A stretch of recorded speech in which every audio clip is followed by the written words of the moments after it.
Saiba que é uma alegria estar aqui novamente, é uma honra para nós estarmos aqui. Sem demagogia, a gente sabe do peso tradicional, cultural e espiritual que esta igreja tem para a cidade de Camboriú. Então é uma honra para a gente estar aqui, podendo ministrar, compartilhar um pouco da vida do Senhor sobre a sua vida. Amém? Meu desejo é que Cristo seja formado em você cada dia mais. O meu desejo é que o Senhor hoje abra um caminho na sua consciência. Eu sempre falo isso e nunca vou deixar de falar. Abrir um caminho na sua consciência.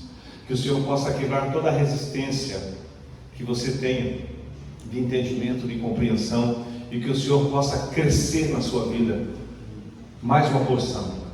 Porque a gente vai pregando a cada dia de forma dosificada, para que isso traga saúde espiritual para a sua vida. E num culto de família, é um culto maravilhoso. Eu tenho um texto que eu vou ler com você, e talvez no início você ache um pouco estranho, mas a partir da ministração, eu creio que vai fazer muito sentido para a sua vida. Todos nós aqui temos interesse de termos uma família abençoada, uma família próspera. Inclusive eu tenho frases, todos os cultos eu sempre falo: Deus prospere o matrimônio e Deus prospere a família. Sempre eu falo isso na minha igreja. E não falo na prosperidade no âmbito material, financeiro. Não, eu falo na prosperidade no âmbito da comunhão, da comunicação, do diálogo, da cumplicidade de um homem para com a mulher, de uma mulher para com um homem, de um casal para com os seus filhos, dos filhos para com os seus pais. Isso se dá quando a família se permite ser ministrada pelo Senhor. Quando a família se permite que o Senhor seja o Senhor da sua casa, que Cristo realmente faça aquele sentido da sua fala que você conhece decoradamente. Não vivo mais eu, mas Cristo vive em mim. Isso não pode ser uma frase de efeito para você, irmão. Viu, irmã? Viu, família? Isso não pode ser uma frase decorativa de um versículo muito bem decorado, talvez bem pontuado na história, no seu significado teológico. Não, isso não faz sentido nenhum e não tem nenhum efeito na sua vida, se você não colocar em prática de vida diariamente na sua experiência humana. Deus permitiu você existir, mas além desta vida que é o existir, o Senhor deseja que a vida dele seja manifestada em você. Vou repetir: Deus permitiu você uma vida, a vida bios. Esta vida bios é o existir, você tornou a existir. Mas isso não é o suficiente, nós temos algo muito mais além do que isso, muito mais excelente do que essa vida do existir como ser humano, como homem, como mulher. Ele quer que a vida dele, do filho dele, seja formada em você e ela seja uma manifestação aonde quer que você viva. Aí então fará sentido: não vivo mais eu, mas a vida dele agora se manifesta em mim. Amém? Marcos, de número 8, verso 10. Vamos ler até o 21. Creio que vai sair aqui na tela e a nossa tradução é a mesma, mas eu quero ler com você, para junto podermos compreender. Todos acharam?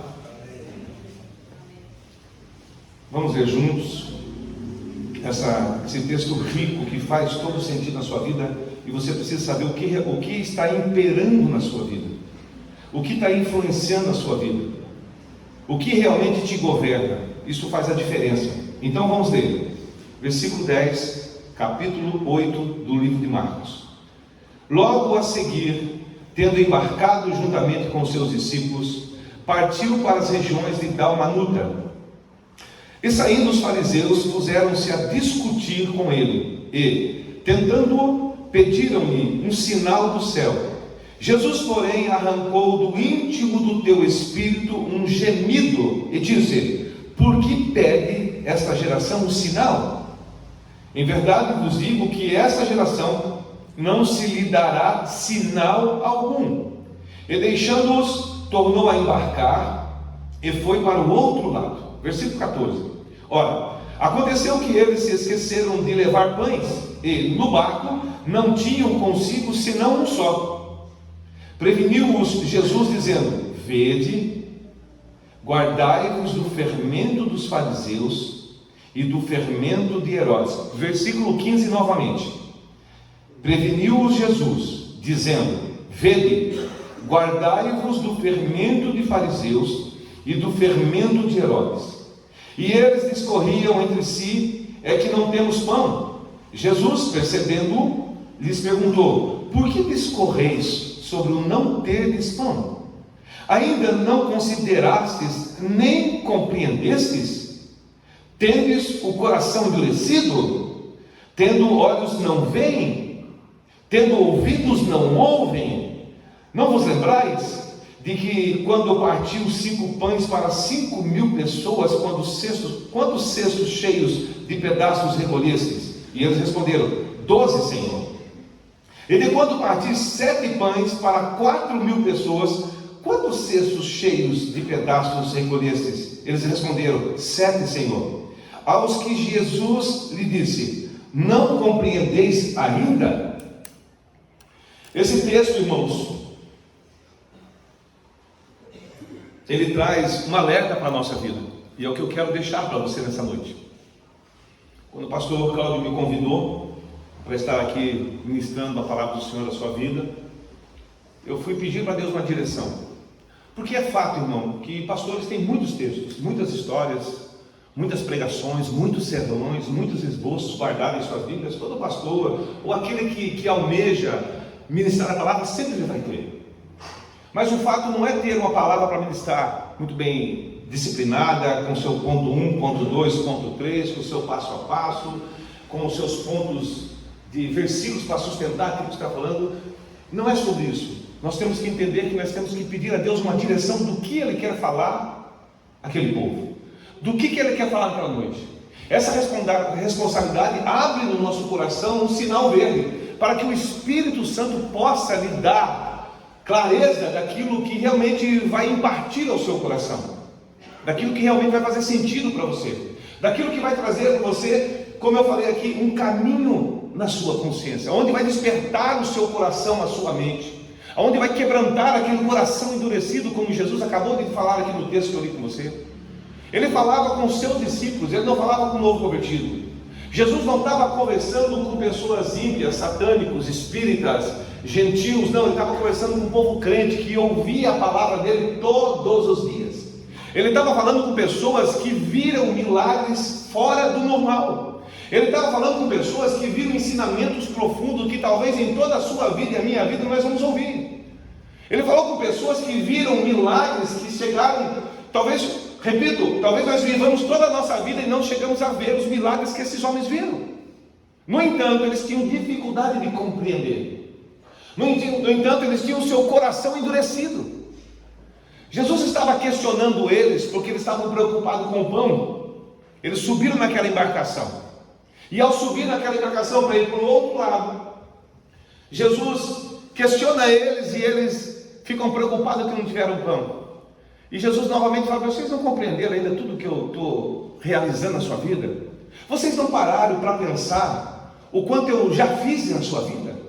Você não parou para refletir o quanto eu já pude revelar a minha vida para com vocês? Você não parou para pensar o quanto eu, Jesus, me dei a conhecer para você, me expus para você?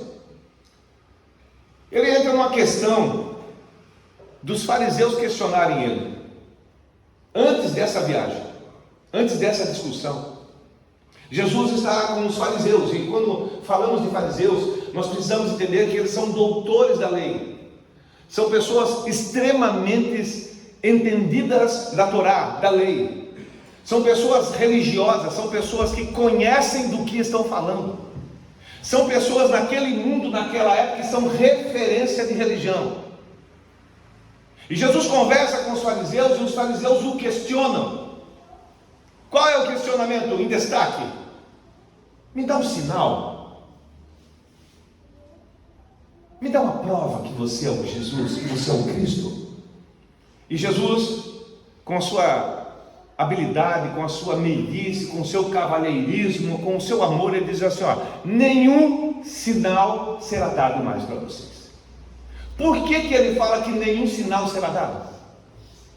Porque esses fariseus estavam se referindo aos grandes feitos dos profetas, aos mares que foram abertos, ao pão que caiu do céu, ao fogo que caiu do céu quando Elias clamou, a tantos feitos aonde milagres sobrenaturais foram presenciados em loco, coisas que a humanidade nunca havia visto. Deus se manifestou através dos profetas, Deus enviou anjos, Deus cumpriu ciclos de reinados que se acabaram, que ressurgiram.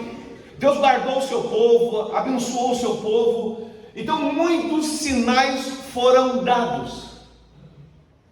Por isso que agora Jesus se apresenta, eu quero ser bem objetivo na minha fala, que agora ele diz: não vou dar mais nenhum sinal a vocês. Por quê? Porque qual o sinal maior que aconteceu? Qual o sinal absoluto que aconteceu? Qual o sinal mais perfeito do amor, do cuidado, da proteção de Deus que foi revelado? Senão o seu próprio Filho. Então por que eu quero agora um sinal da parte do Senhor? Por que eu quero agora uma prova da parte do Senhor? Por que eu quero agora uma confirmação da parte do Senhor? Se o próprio Cristo se revela a mim, se declara o seu amor a mim, o seu cuidado a mim, a sua proteção a mim.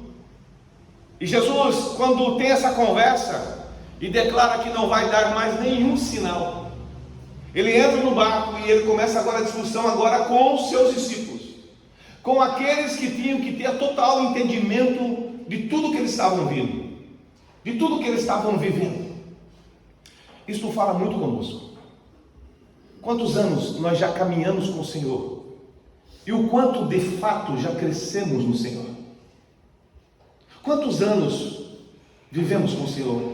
Quantas experiências já tivemos com o Senhor? Quantas experiências presenciamos com o Senhor? Porque ainda não crescemos na maturidade que o Senhor tanto nos estimula a crescer. Sabe qual é a dificuldade da humanidade? Eu acho que eu já falei isso, mas vale muito a pena repetir. Nos dias modernos que vivemos, observe você que mensagem não é o problema. Existem mensagens muito melhores do que o pastor Cláudio, do que o pastor Elias, do que o pastor Hernandes Dias Lopes. Existem mensagens muito bem elaboradas, mensagens muito clarificadas, muito bem montadas, com inspiração.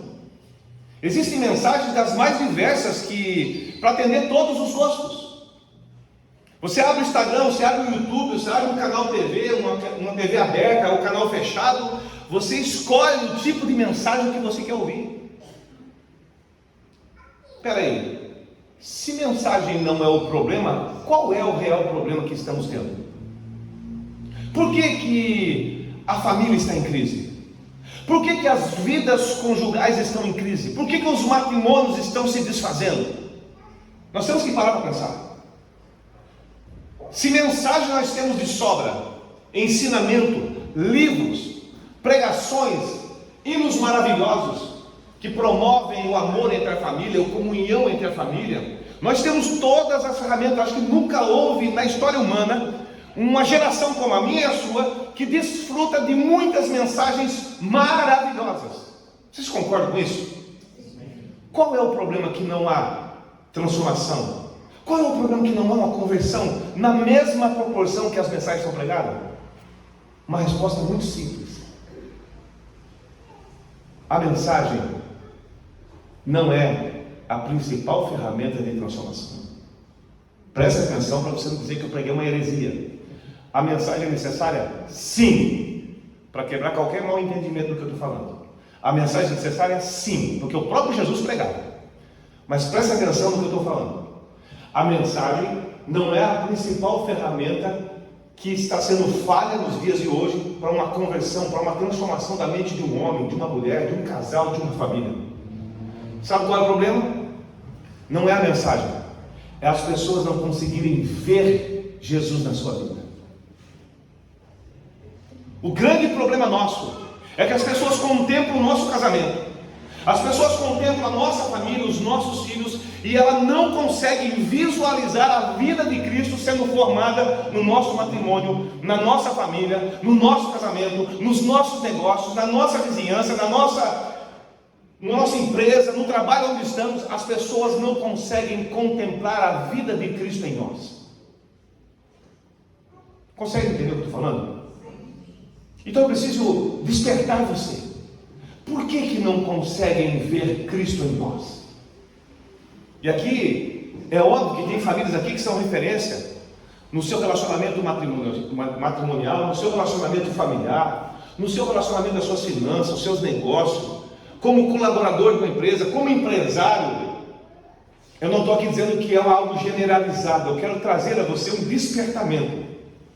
Por isso eu estou provocando essa palavra para chamar a sua atenção. É intencional o que eu estou fazendo. Jesus fala para eles um conselho crucial, para que haja uma clareza na mente do discípulo. Ele fala assim, ó, cuidado. Irmão, presta atenção.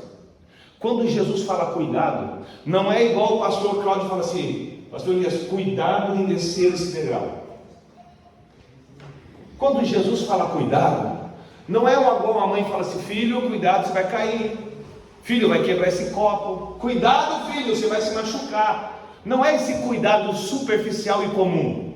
Quando Jesus fala cuidado, é cuidado no sentido mais radical da palavra. Ele está falando de um abismo, de algo que põe em risco a sua vida, de algo que pode te destruir. Por isso ele fala assim, cuidado com os fermentos dos fariseus. Jesus traz um alerta para o casamento, para a família, para os obreiros, para os músicos, para os pastores, para os membros. Ele fala assim, ó, cuidado com o fermento dos fariseus. O que representa o fariseu para nós? O que o fermento do fariseu nos significa? Significa uma vida religiosa baseado no que você faz, que promove o seu ego, o seu orgulho, e você consegue subjugar o próximo, porque você se acha melhor e mais santo que ele, porque você se acha mais crente que ele. Era o perfil dos fariseus. O fariseu estava num patamar espiritual, entre aspas, porque tinha a sua indumentária, tinha a sua postura, o seu prestígio, era conhecido no meio do povo, mas era só uma vida de aparência. Fermento de fariseu denuncia uma vida de aparência, denuncia a vida de uma pessoa religiosa que não tem no seu interior a vida de Cristo sendo formada. Fermento de fariseu fala de algo que, quando eu oro, eu me sinto mais espiritual do que o meu irmão. Quando eu jejuo, eu me sinto mais crente, mais poderoso do que o meu irmão. Porque eu não faço isso e não faço nem aquilo, eu me julgo no meu coração mais santo do que aquele irmão, do que aquela irmã. Isso é fermento de fariseu. Destrói a vida de um homem, destrói a vida de uma mulher. Se Jesus falou isso, é porque isso era muito, extremamente relevante. Porque Jesus não falou com um grupinho de uma igreja de 10 crentes que começou agora há pouco tempo. Ele falou com um grupo de fariseus que era formado na religião judaica, conhecedores da palavra, cumpriam os seus ritos, os seus mecanismos, o seu ritual religioso na risca. Tinham um rito que cumpria na risca, mas não tinha um coração que amava. Fazia os seus votos, cumpria as suas funções religiosas, mas não existia a mente de Cristo crescendo no seu coração, não existia misericórdia, não existia comunhão, não existia piedade, não existia compaixão, não existia generosidade. Eu estava na igreja do pastor, amigo meu, e ele chegou para mim, eles faziam um produto para vender. Isso é uma mentalidade dele, que nós devemos respeitar. Mas eu estou trazendo aqui para falar de generosidade. E ele chegou lá e falou assim, eu não vou fazer mais aquela atividade para arrecadar dinheiro, para contribuir com a igreja. Daí eu falei assim, pastor, por que você não vai fazer mais isso? Nessa igreja, muito amigo meu ele falou assim, porque quando eu faço alguma coisa para ter que cumprir um recurso da igreja, está demonstrando a falta de generosidade que tem no coração dos irmãos. Por falta de generosidade no coração dos irmãos, eu tenho que criar um mecanismo para cumprir com as obrigações da igreja. Quantos entenderam? Então a vida de Cristo, irmão, ela expressa generosidade no doar, no ofertar, no abençoar um irmão, no contribuir com o irmão. A vida de Cristo sendo formada em você, e você não deixando o fermento de fariseu. Por que fermento de fariseu, irmão? Porque fermento é uma coisa que não é vista, mas ela altera a natureza do pão. Ela não é percebida, mas ela altera a essência natural daquele pão. Trazendo para a nossa realidade espiritual, para o nosso entendimento, o fermento de fariseu a quem Jesus está se reportando, se referindo, ao que ele quer dizer, é que ele aparece na sua vida a partir do que você vai vivendo.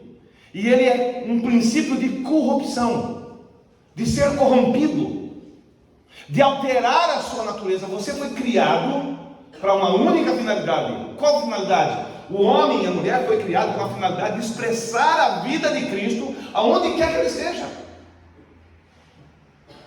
As pessoas percebam, não através de uma exposição de exibicionismo, mas através de uma vida natural que flui naturalmente de mim. Irmão, o que é um rio para você? Um rio nada mais é, irmão, do que um canal, e a água passa por ele. Uma vez que a água passou aqui, nunca mais ela vai passar por aqui. Tá, pastor, e quem eu sou nisso aí? Você é o canal aonde o rio da vida de Cristo flui em você. Você é um meio aonde a vida de Cristo que passa por você gera vida onde quer que ela vai passando. Aonde um rio passa, ele alimenta um peixe, ele alimenta um boi, uma vaca, passarinhos, plantações, uma cidade, ele gera energia, ele faz muita coisa. Por quê? Porque o canal, que é a sua vida, simplesmente dá liberdade para que essa água, que é a vida de Cristo, ela flua em você de forma muito natural, sem esforço nenhum. Então o que Deus propõe para você, homem, mulher, família, é que você seja um canal da vida de Cristo para as pessoas. Para que onde você passe, você não seja um gerador de contenda. Para onde você passe, você não seja um gerador de acusação, apontamento, condenação, julgamento. Mas que você seja um canal do rio de Deus que flui. E aonde você passa, as pessoas sintam sede daquilo que você está falando. Que elas tenham o desejo de comer o que você está comendo, de beber o que você está bebendo. Irmão, eu estou numa fase da minha vida bem realizado. Eu estou há 30 anos em Camboriú, e esses 30 anos que eu estou aqui, eu passei muitos anos com muita dificuldade alimentar, dificuldade de se vestir, muitos anos. Não estou falando que foi 1 ano, 2 anos, 3 anos, 5 anos, muitos anos. Não me pergunte por quê. Muita privação. Eu tenho 2 filhos, o Lucas e o Felipe. Hoje já estão grandes, mas na época crianças. O Josias e a Paula são amigos meus desde solteiro, não é, né? Falo que não é porque era o vice-prefeito da cidade, mas é amigo desde solteiro. Eu vi eles casar, ter os filhos. Nós temos uma amizade muito estreita. O Josias e a Paula foi a família que, uma das que muito me ajudaram em termos de vestir roupa, de comer um arroz, um feijão, uma carne. Muitos anos. Eu vinha lá da Carrefour, da rua 3700, lá perto da Barra Sul, perto do Oriente Peixaria, para você entender. Na 3700 eu morava lá, eu era zelador lá. Eu vinha de lá a pé até a igreja aqui na entrada de Camboriú, onde eu congregava na época. Na entrada de Camboriú, quando você entra na Santa Catarina ali, tem a Nova Camboriú. Eu congreguei ali por 22 longos anos. Não tinha bicicleta, não tinha moto, não tinha carro, andava a pé, ia a pé, vinha para a igreja a pé, domingo de manhã, à noite, durante a semana, reuniões extras, sempre a pé. Depois, uns irmãos se movimentaram e me deram um Monza de presente. Um Monza Tubarão, você conhece, né? Cabelo branco, ele já deu risada, conhece o Monza Tubarão. Bordeaux, pastor. Bordeaux, é o mais bonito que tem. 4 portas. Depois eu comprei um Logan, depois um Fox, e hoje eu tenho um T-Cross. Comprei uma casinha de um sobradinho, um condomínio ali de 7 sobradinhos. Hoje o pastor Elias tem uma casa, tem um carro, eu trabalho de representante comercial de granito, conheço muito bem esses produtos aqui, granito. Hoje eu não faço conta mais para abastecer o carro, antigamente eu fazia, e colocava 5, 10, 15 reais no máximo. Muitas vezes eu fiz isso. Hoje eu não preciso mais de roupa, hoje eu compro as minhas roupas, eu compro o meu alimento, há muitos anos isso já está acontecendo. Isso é maravilhoso, irmão, porque Deus faz isso. Isso é fato, não podemos negar. Mas deixa eu fazer uma colocação para você. O que adianta a casa, o T-Cross, o dinheiro para comprar roupa e comprar comida, se em todo esse tempo, nessas experiências que eu vivi, não houve mudança dentro de mim? O que adianta eu contar do que eu conquistei materialmente, mas as pessoas contemplar a minha vida e não ver uma mudança, ou seja, a melhor palavra, uma transformação na minha vida, na minha esposa, nos meus filhos? O que adianta ter coisas se não existe uma transformação de vida? O Evangelho, ele foca especificamente nesse detalhe, em transformar a vida de uma pessoa, de um homem e de uma mulher, de transformar a vida de um casamento, de transformar a vida de uma família, para que os seus pais de fato sejam honrados pelos filhos e os filhos honrem os vossos pais, para que isso seja um evangelismo sem sequer precisar falar Jesus te ama, irmão, que chega até a irritar as pessoas. Falar Jesus te ama irrita.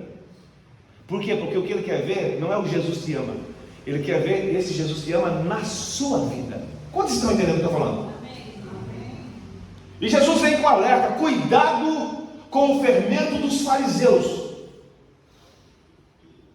O fariseu representa justamente uma vida de aparência, uma vida que está preocupado com o seu momento, uma vida que está preocupada só com o seu umbigo.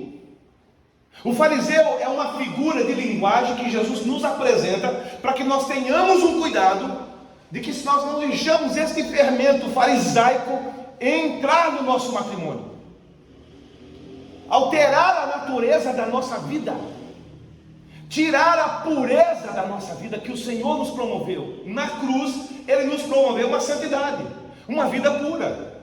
A diferença é que às vezes muitos de nós não desfrutamos dessa vida que Ele nos deu. Queremos deixar que o fermento do fariseu contamine o nosso interior. Ele acrescentou um comentário. Ele falou assim: cuidado com o fermento de Herodes. O que representa Herodes? Um poder político, um poder que faz concessão para ter benefício, um poder que pensa em si próprio, que é uma figura do mundo, que é um exemplo do mundanismo, que poderia muito bem, não tenho tempo para isso, mas poderia muito bem pegar o fermento do fariseu, religiosidade, fermento do Herodes, poder, política, mundanismo, e fazer uma conexão com Acabe, um poder político de governo, de reinado, com Jezabel, uma figura religiosa. Jezabel é um exemplo daquele que trouxe uma idolatria para dentro do povo de Israel, e o povo de Israel aceitou. O que eu quero trazer de alerta para você, irmão, como uma atalaia que avisa você de um perigo iminente, é que você faça uma autoanálise. E aqui não é uma acusação, aqui é uma palavra de alerta. Será que o fermento de fariseu não está contaminando, me corrompendo, alterando a natureza de Cristo em mim? Será que o fermento de Herodes não está dominando a minha vida, que é um símbolo do mundanismo? O que essa concessão, esse acordo faz? Ele introduz a idolatria de forma sorrateira, de outras formas que nós não percebemos. O fermento do fariseu e o fermento de Herodes, eles têm uma negociação, eles têm um acordo entre eles, uma concessão entre eles, de poder de forma sutil, camuflada, inflamar, contaminar a minha e a sua vida com o mundo, sem sequer percebermos que isso está acontecendo. Se Jesus falou isso, irmão, se Jesus denunciou isso, se Jesus considerou isso com a palavra cuidado, é para nós ficar em extrema alerta, estar em extremo alerta com essa palavra. Sabe qual é o nosso problema? Nós gostamos de vir algo diferente, nós achamos interessante até a forma que está sendo aplicada, às vezes, de diversas mensagens, saímos por aquela porta e esquecemos de fazer a aplicação diária na nossa vida. Nós esquecemos de fazer um caminhar onde Cristo vai cada vez mais se revelando a mim. E este Cristo que vai se revelando a mim a partir da minha rendição, da minha entrega, esse fermento de fariseu e esse fermento de Herodes não vai tendo espaço na minha vida, na minha mente, na minha boca, nos meus olhos, nos meus ouvidos. Eu tenho pessoas que deixaram de congregar comigo, e essas pessoas se declararam, foram até sinceras, até consideram a sinceridade delas, até respeitam a sinceridade. Errada, equivocada, sim, mas pelo menos foi sincera. Pastor, essas coisas do mundo me atraem muito. Eu gosto de show, eu gosto de festa, e eu não acho legal eu ficar aqui na igreja e ficar na festa, então eu prefiro sair da igreja e ir para a festa. É ruim? É. É uma escolha errada? Sim. Equivocada? Totalmente equivocada. Mas pelo menos foi sincero. Temos que considerar esse ponto positivo, embora uma escolha ruim, que foi sincero. Por que eu estou usando esse exemplo? Porque nós temos que fazer essa autoavaliação de nós. Nós não podemos achar que todo domingo ou todo dia semanal nós participamos de um estudo, mas nós saímos daqui e as pessoas não percebem a vida de Cristo sendo formada em nós. Isso é extremamente sério. Observe que Deus teve uma ideia, Deus tentou usar um casal chamado Adão e Eva. Esse casal falhou. Deus tentou novamente com uma família, Noé. Essa família falhou. Deus então falou, agora eu vou tentar com uma nação, Israel. Israel também falhou. E aí então o Senhor falou assim, não, agora eu vou fazer o seguinte, eu vou me encarnar, eu vou descer e vou ser uma pessoa, uma palavra, o Logos, o Verbo de Deus caminhando no meio deles e dando um exemplo de vida de como um ser humano deve se portar, como que um ser humano deve se comportar, de se relacionar, de viver a sua vida de Deus nele. E Jesus fez isso para mim e para você, deu todos os exemplos necessários. Então, irmão, não existe uma receita mágica para um casamento bem sucedido. Não existe uma receita mágica, eficiente, eficaz, perfeita, de uma família bem sucedida, se não for Cristo na sua vida. Se Cristo não tiver acesso ao seu coração, homem, se Cristo não tiver acesso à sua mente, homem e mulher, filhos que aqui me ouvem, se Cristo não tiver liberdade para impartir no seu coração uma vida de compreensão, de diálogo, de misericórdia, de cumplicidade de uma vida conjugal, você vai ter que realmente aceitar que o fermento do fariseu e o fermento de Herodes se apoderou da sua vida, corrompeu a sua natureza. Porque de Adão nós já somos originalmente corrompidos.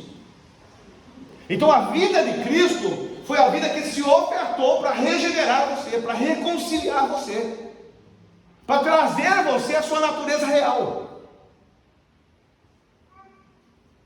Eu, por muitos anos, eu dei palestra para casais, que é um outro trabalho, um outro tipo de fala.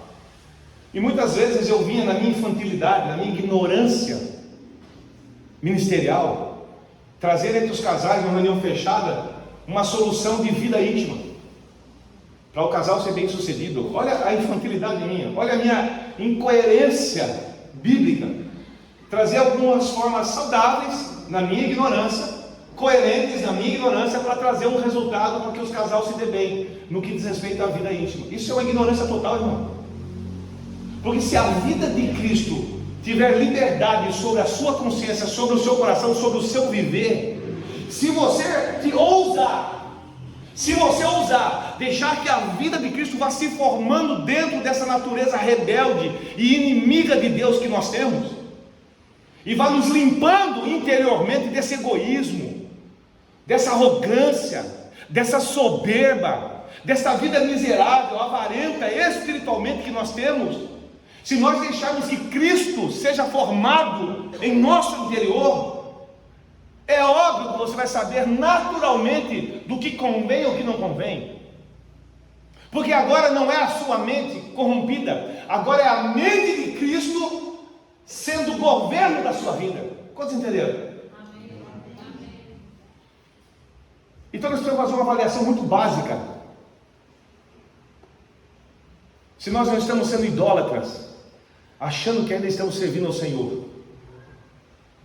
Por que eu falo isso repetidas vezes? Porque Jesus falou para os discípulos, Ele não falou de forma evangelística para ímpios. Ele falou para quem conhecia Ele, mas não compreendia o que Ele estava falando. O texto diz, Ele estava falando com pessoas que conheciam Ele, mas não estavam entendendo o que Ele estava falando, porque Ele era o próprio pão da vida. O que Jesus está dizendo ali não é sobre pão de comer físico, ainda que isso seja importante, mas o diálogo dele é que, ou seja, ei discípulos, alimente-se de mim, beba de mim, coma de mim, para que você possa ter uma vida transformada, não melhorada.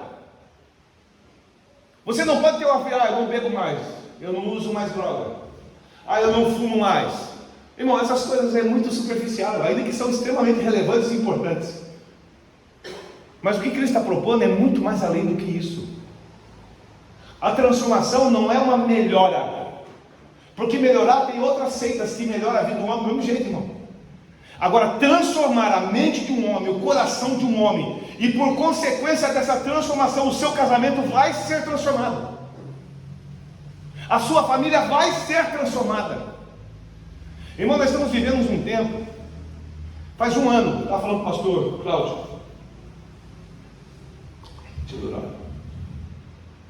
estava falando com o pastor Cláudio, a minha esposa, depois de 14 anos, voltou o câncer nela. Desde o ano passado, faz acho que uns 20 dias que ela foi feita uma cirurgia. E a minha esposa, peritônio, mais de 20 pontos de câncer maligno, um de 9 por 6 centímetros abaixo do umbigo, 9 por 6 centímetros. Ela fez uma cirurgia faz, acho que uns 20 dias. Tirou útero, ovário, trompa, apêndice, o peritônio, que é um véu que cobre aqui as tuas vísceras, aqui, ó. Raspou o intestino grosso, fino, reto, o diafragma, que é um músculo que existe no seu pulmão, ela raspou tudo isso. Fez um corte gigante na barriga. E o que mais me alegra é eu não ver a minha esposa reclamar.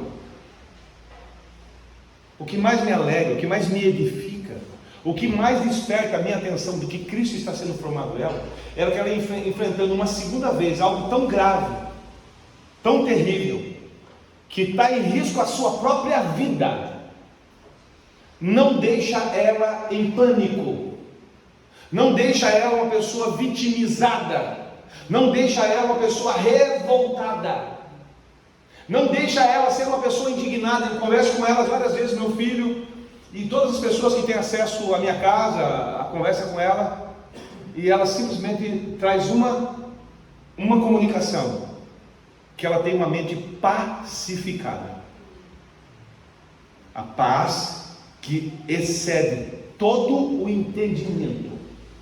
Eu não estou falando da paz fabricada pela ONU, eu estou falando da paz de Cristo, que transcende, ultrapassa qualquer entendimento humano.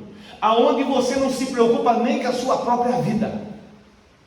Tal é a entrega, tal é a dependência, tal é o confiar no Senhor, que você não se atenta à própria vida. E vou falar algo para você que talvez se escandalize.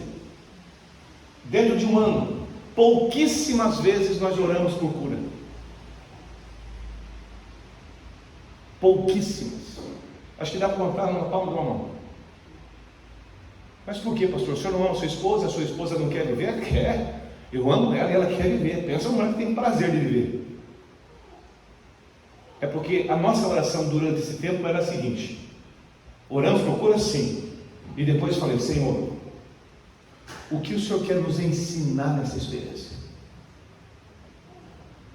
A minha esposa não tem uma enfermidade por ter uma enfermidade, uma questão orgânica, um distúrbio de células. Não. Nós entendemos que quando a vida de Cristo está sendo formada em nós, nós entendemos que tudo que passamos, seja bom ou seja ruim, tudo isso que seja bom ou que seja ruim, Ele está nos ensinando a todo momento. Então o sofrimento para você não pode ser algo ruim, ainda que nos doa, ainda que às vezes sentimos até vergonha, até sofrimento, até dor, ainda que às vezes até nos confunda, mas nós precisamos estar debaixo de um governo de Cristo, aonde dependemos de tal forma, aonde confiamos piamente em qualquer circunstância, de que Ele nos dará fortaleza, ânimo, Ele nos guardará a nossa mente e o nosso coração, ainda que o nosso corpo sofra. Pastor, só tem uma base para isso? Tem. Paulo sofreu inúmeros, não vou aqui citar, mas sofreu inúmeros problemas. E Paulo, o que ele fez? Foi o momento que ele mais ensinou na vida dele, foi no seu sofrimento. Então, quando vier uma crise conjugal, familiar, financeira, saúde sobre a sua vida, a pergunta que deve ecoar nas suas orações é: antes da cura, antes da solução, é você pensar assim: Senhor, o que o Senhor quer me ensinar nessa experiência que eu estou vivendo, nessa crise financeira? Irmão, presta atenção. Foi falado aqui, não sei quem falou, que a família é o desenho de Deus. Quantos creem nisso? Quantos creem nisso? Amém. Então presta atenção. Família não está em crise, irmão. Matrimônio não está em crise. Isso é mentira do diabo. Quem está em crise somos nós. Parece confuso o que eu estou falando, vou repetir. O desenho que é a família de Deus, ela é perfeita, não existe crise dentro do desenho de Deus. É nós que estamos em crise sem entender a vontade do Pai, que é boa, que é perfeita, que é agradável. Porque quando eu entendo a vontade do Pai, eu não sofro de forma desorientada. Eu posso até sofrer, mas eu estou constantemente sendo ensinado, sendo orientado, aprendendo a cada experiência e ministrando o coração e a vida dos meus filhos, dos meus familiares, dos meus vizinhos, dos meus amigos de trabalho, que não vê reclamação da minha boca, que não vê indignação dos problemas que eu estou vivendo, mas eles olham e vê a vida de Deus sendo manifesta mesmo nos piores momentos da vida de um tratamento de quimioterapia, de uma cirurgia de alto risco, de um pós-cirúrgico. Daqui 15 dias ela vai estar fazendo quimioterapia novamente. E não existe desespero, irmão. Por que não existe? Grave, que eu gosto sempre de falar. Repita comigo. O sofrimento é o meu professor. Um dia eu falei isso, meu filho de 27 anos, pastor, veio me corrigir. Não me corrigir não, ele falou: pastor, pai, eu posso melhorar isso para o senhor? Eu falei: pode. Porque nós temos que estar em constante aprendizado. Eu falei: pode, filho. Tenho 55 anos, agora um menino de 27 anos, prega ainda, começando agora a me ensinar. Ele falou assim: então faz assim, pai, faz o seguinte, quando o senhor for falar isso, o senhor faz assim, ó. O sofrimento, ele é a sala de aula, e o professor é Cristo. Opa, gostei, ficou bom. Então o ambiente de sofrimento é a sala de aula que você está.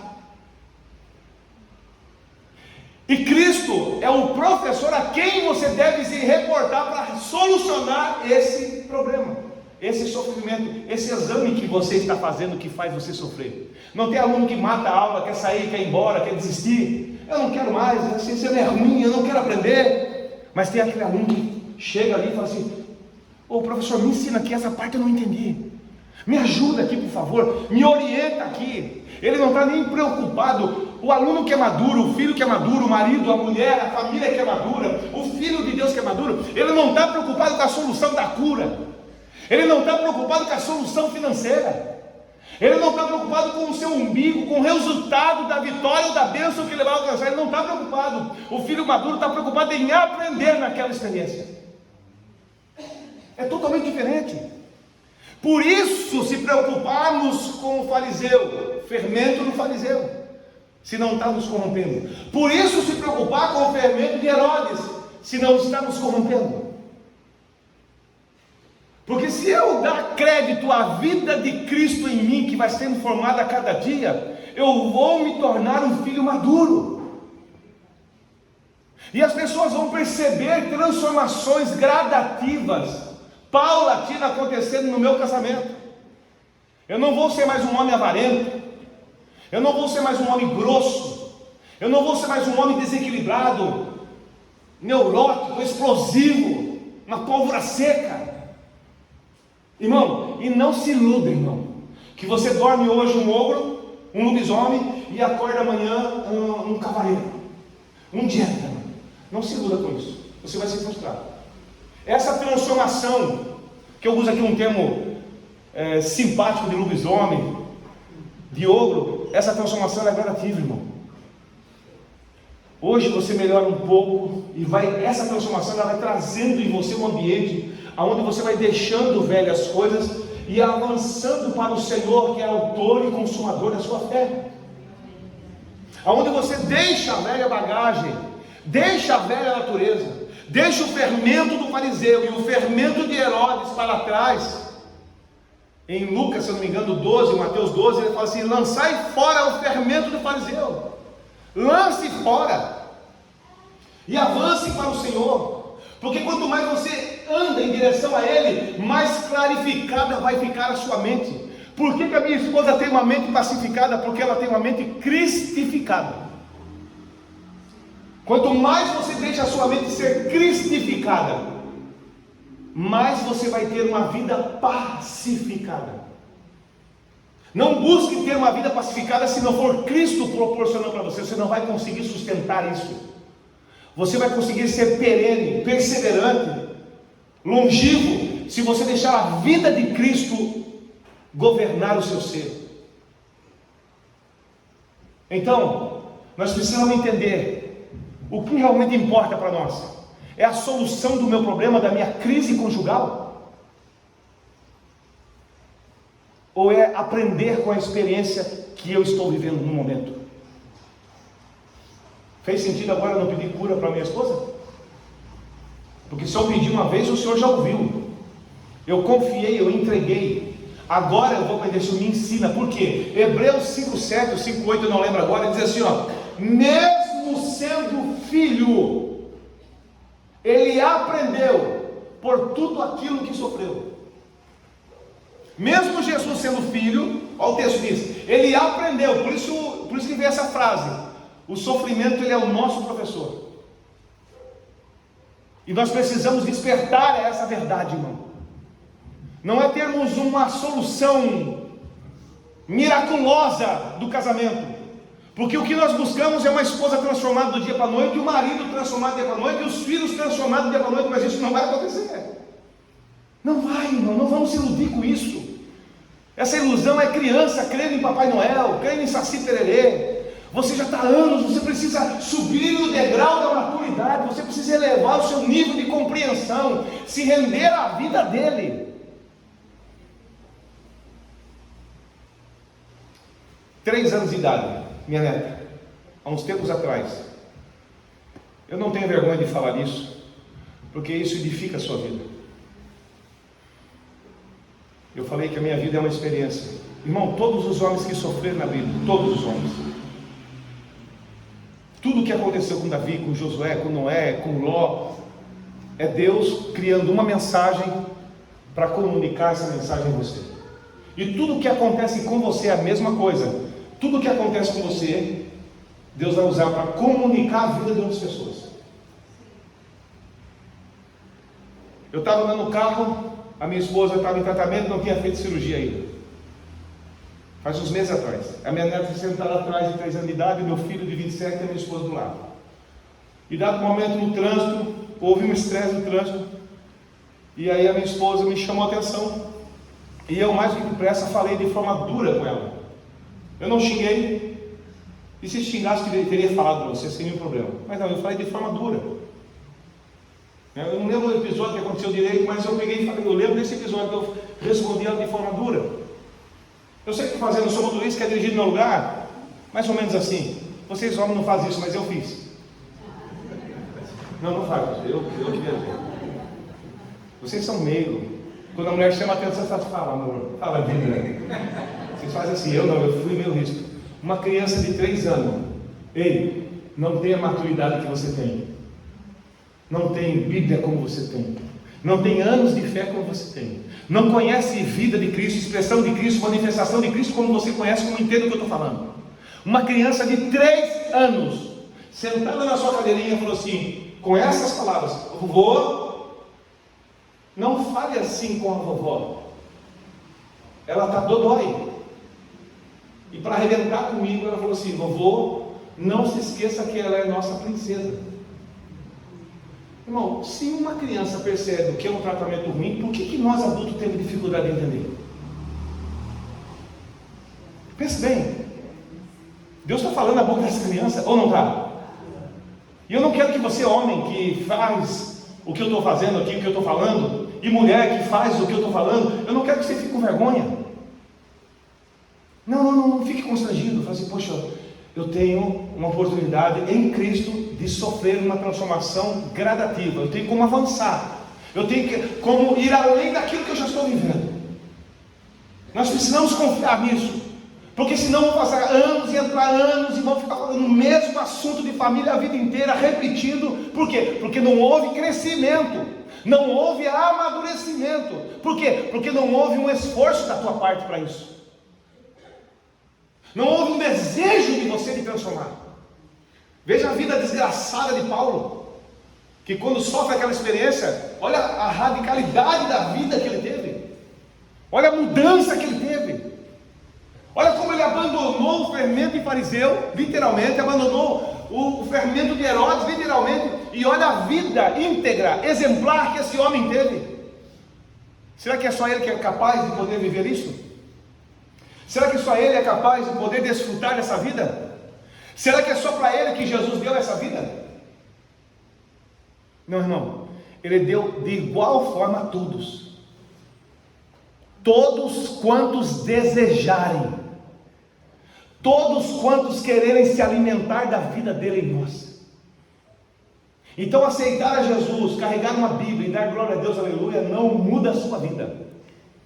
O que muda a sua vida não é você entrar no Evangelho, irmão. Entrar no Evangelho não muda a sua vida. O Evangelho você sabe que é uma pessoa, e essa pessoa é Cristo, amém? O Evangelho é uma pessoa, e essa pessoa é Cristo. Então, entrar no Evangelho não muda a vida de ninguém, irmão. O fermento fariseu vem, o fermento de Herodes vem, nos contamina, nos polui, altera a nossa natureza. Mas quando o Evangelho entra em você, quando o Evangelho entra dentro de você, dentro dessa morada, desse templo, e ele vai nos cômodos mais obscuros que só você conhece da sua vida, coisas maravilhosas irão acontecer na sua vida. Mas é preciso que o Evangelho, que é Cristo, entre dentro de você, se manifeste em você, e possa ser você, como Paulo diz, uma carta viva, onde as pessoas leem que Cristo realmente é na sua vida. Irmão, eu fui para São Paulo, Dona Rose é o nome dela. Eu vou falar algo que você vai até se escandalizar comigo. Ela é católica. Eu acompanho ela há 20 e poucos anos. O marido dela já foi preso 4 vezes. Era um empresário bem sucedido, envolvendo umas coisas erradas, foi preso 1, foi preso 2, foi preso 3, faliram. Por um tempo nós ajudamos ele, por anos nós ajudamos elas com filhos, com alimentação. E essa Rose, se você sentar, se você falar, se de longe você ver, se você conversar com a vizinhança, a única definição que você vai ter dela é: não, ela é crente. Ela tem Cristo na vida. Porque eu nunca vi uma pessoa num ambiente que ela vive, na escassez, na dificuldade, na opressão, na vergonha, na dor, no sofrimento, e ainda consegue amar, e ainda consegue perdoar, o que para nós é até um absurdo, o que para nós não aceitamos, o que para nós rechaçamos. Sabe por quê? Porque falta a vida de Deus em nós, irmão. Porque se a vida de Deus realmente ser formada dia a dia em nós, irmão, nós vamos ser totalmente transformados a partir. Por que nós pensamos assim? Pô, devia de morrer aquele estuprador lá, aquele pedófilo devia ser morto dentro da cadeia. Por que nós pensamos assim rapidamente? Aquele gay lá, meu Deus, aquela prostituta, misericórdia. Por que a gente olha e já julga, já dá uma sentença? Por quê? Porque é o fermento de Herodes que opera em nós. É o fermento do fariseu que governa em nós. Porque Cristo ensina tudo ao contrário do que eu acabei de dizer.